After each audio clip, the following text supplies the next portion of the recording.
Alors vraiment, l'ironie de l'histoire, c'est que les dieux de la boxe se sont mis du côté de PBC à maintes reprises. Voilà. PBC, en 2018, vers fin 2018, se rend compte que dans son roster, comme on en a parlé, son roster impressionnant, euh, manque finalement de, de contenu dans la catégorie reine. Voilà. Et en avril 2018, ils font rentrer dans la danse un mec qui était un peu perdu, Andy Ruiz Jr., que j'ai adoré, que j'ai découvert sous l'égide de Top Rank, notamment en sous-carte de Terence Crawford plusieurs fois, et qui avait fini son contrat avec Top Rank, qui était sans promoteur, ça s'était un peu fini en autre boudin avec Top Rank, alors qu'il avait eu une chance pour un title holder WBO contre Joseph Parker, dans un combat compliqué d'ailleurs. Et en fait, il réapparaît en sous-carte d'un combat pour Danny Garcia, et pour le relancer, parce que le roster de PBC en termes heavyweight est en manque. Voilà, il combat Dimitrenko. Voilà. Ce qui est très, très, très drôle, Dimitrenko, vous le verrez quelques temps après du côté d'Antibes. Bref. Et donc, un combat de reprise, voilà, comme il se doit, et arrive finalement toujours le destin, qui est, comme je vous dis, toujours du côté de PBC. Joshua contre John Miller, tombe à l'eau. Miller se fait rattraper par la patrouille. Il faut un remplacement en short notice, je crois que c'est 3 semaines avant. Et c'est Andy Ruiz qui va être donc choisi. Et je vous le disais déjà à l'époque, revoyez les libres antennes, ça s'appelait les Radio Pirates Box à l'époque. Je vous ai dit, attention sur le match-up.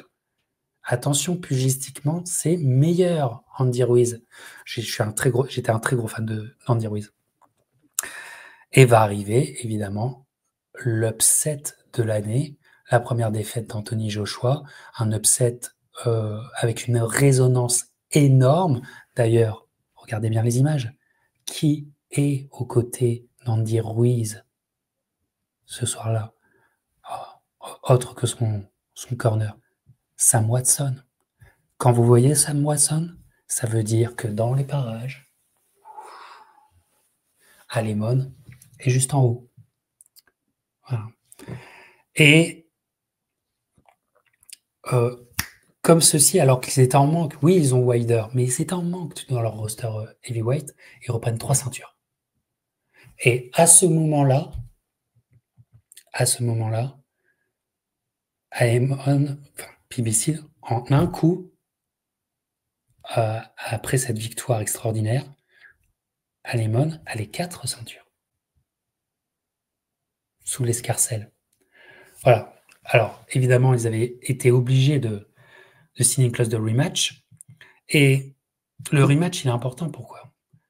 Parce que c'est l'entrée dans la danse et dans cette histoire, et dans l'observation de ce microcosme box de son Excellence Turquie, puisque la revanche se fera en Arabie Saoudite, avec le début, le prototype de ce que vont être les soirées saoudiennes, et finalement, avec aussi deux stratèges qui vont se regarder en chien de faïence, que sont Alemon et son Excellence. C'est vraiment un exemple type du destin, ou plutôt de la chance incroyable qu'a toujours eu PBC et Alemon, que ce soit sur le niveau sportif et comme on en a parlé aussi au niveau judiciaire, où Alemon n'a jamais perdu un procès, alors qu'il en a eu plein aux fesses, si je puis dire. Autre chapitre histoire de boxe qu'il faut revoir, et ben c'est finalement la création d'un grand chapitre chez les poids lourds, et là j'embrasse tous mes amis, hein, tous mes amis, John, David et tout ça, c'est le chapitre Fury Wilder. C'est le chapitre Fury Wilder, puisque finalement, alors que PBC veut, nous sommes dans cette année 2017-2018 très très importante, où PBC finalement surprotège Wilder et fait des circonvolutions pour ne pas aller sur le Joshua fight. Circonvolutions qui sont faites par Chili Finkel. Chili Finkel étant le manager de Wilder. Et Chili Finkel, c'est un mec, ça fait 40 ans qu'il est dans le milieu. Et comment dire, tu t'apprends pas au singe à faire la grimace. Et Chili Finkel, finalement, propose des choses à Joshua. Il faut bien comprendre que nous sommes dans une analyse politique et que c'est véritablement des actions politiques qui se font. C'est-à-dire que en politique, on ne dit jamais non. On fait semblant de dire oui. Et donc, Chili Finkel envoie des propositions de contrat, des propositions d'engagement à Joshua, mais qui paraissent au clan Matchroom et au clan Joshua, d'avoir pas de validité, manquer de sens. Des propositions qui sont écrites par Chili Finkel avec l'aide de Frank Warren. Avec l'aide de Frank Warren, il est bon ce Frank. Et finalement, il faut trouver éternellement pour Wilder des match-ups qui repoussent l'échéance Joshua et ça serait bien, qui donnent un petit peu d'intérêt autre, qui fasse un petit peu baisser la pression et qu'on arrête de dire hey, Joshua. Parce que Ring Magazine, souvenez-vous de la couverture magnifique de Ring Magazine en 2017, appelant au Wilder-Joshua fight. Comment contrecarrer ce désir du public? Dans la danse est revenu un gars qui revient de l'enfer et qui a fait un combat de retour et qui essaye de se relancer tant bien qu'il peut. C'est Tyson Fury. Et Tyson Fury, même si sportivement à ce moment-là, on peut être extrêmement dubitatif, Tyson Fury, il a pour lui une carte qui est celle du showman. Et donc, le clan PBC va vraiment faire un cherry picking, et ils en sont coutumiers. Le cherry picking chez PBC, depuis de Danny Garcia à Wilder et bien d'autres, on connaît. Et donc, dans un esprit de cherry picking, combat facile, on va aller sur le Fury Fight. Et d'ailleurs, l'accord est trouvé avant même que Fury, en Irlande, monte sur le ring pour son deuxième combat de retour. Puisque Wilder est sur place et que le principe, c'est simplement qu'à la fin du combat, on annonce le Wilder Fury Fight. Et pour Wilder, sur le papier, ça serait prendre un mec qui est sur le retour et vraiment, à l'époque, on est tous dubitatifs, mais qui a été un champion unifié, qui a été le champion unifié, qui a battu Klitschko, qui est le dernier à pouvoir prétendre à la linéalité du titre. Donc, c'est tout bénef. On repousse le Joshua Fight et on va sur un Fury qu'on pense pouvoir dégommer facilement puisqu'il n'est pas, qu'on pense loin d'être lui-même. Il est trop loin d'être lui-même, ce mec. Et puis, le 1er décembre 2018, arrive ce qui arrive, c'est que Fury surprend. Fury est meilleur que prévu. Fury revient des enfers dans le deuxième round, etc. Et trouve même la réponse, la clé à la fin du deuxième round. Je vous l'avais dit. Et finalement, ce match nul qui arrange tout le monde va ouvrir une page d'histoire et va faire que on aura, et c'était presque évident à ce moment-là, on n'aura jamais le Wilder-Joshua fight. C'en était déjà fini. Voilà.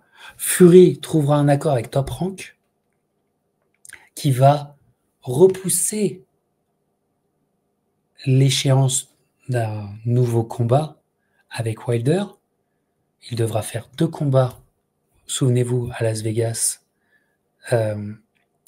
avec Top Rank, sous l'égide de Top Rank, pour commencer son contrat, etc. Mais, dès la fin du printemps 2019, la grosse annonce, j'en avais fait des vidéos, j'en avais fait des libres antennes à l'époque, c'est l'annonce qu'il y a bien une signature de contrat pour un 2e combat, et on suppose une clause de rematch après ça, donc qu'une saga Wilder-Fury est lancée. Voilà.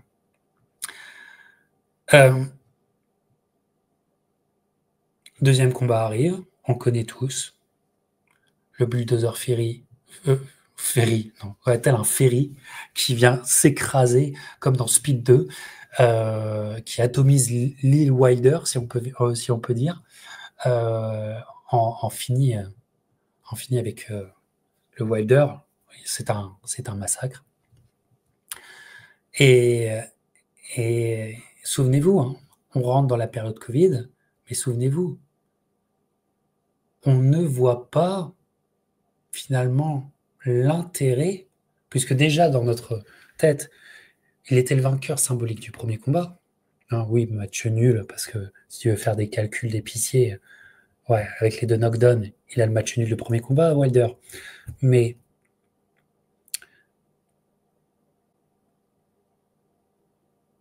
pour ce 2e combat, c'est une évidence, c'est un massacre, et heureusement son coin l'arrête. D'ailleurs, ça vaudra de se faire virer. Incroyable quand même. Souvenez-vous de tout ça. Mais bref. Mais la saga Fury Wilder n'est pas finie. Pourquoi ? Parce que PBC, comme je vous dis, n'a jamais perdu au tribunal. Ce 3e combat qui restera dans l'histoire, l'émotion est trop grande. Ça restera dans l'histoire, c'est très bien comme ça. Ce 3e combat de 2021 n'a pas vraiment voulu pour Fury. Il ne veut pas se relancer là-dedans. Il est gagné au tribunal par le clan PBC qui tord le bras à Fury, Bob Arum et toute la smala, qui tord le droit pour un 3e combat. Il a été forcé. Voilà. Donc, pour vous dire, alors que PBC a des façons de faire où tu te dis c'est contre-productif en termes de validation historique au niveau de la boxe, l'histoire de la boxe, les dieux de la boxe sont souvent, plus que souvent, très souvent, voire tout le temps, du côté de PBC.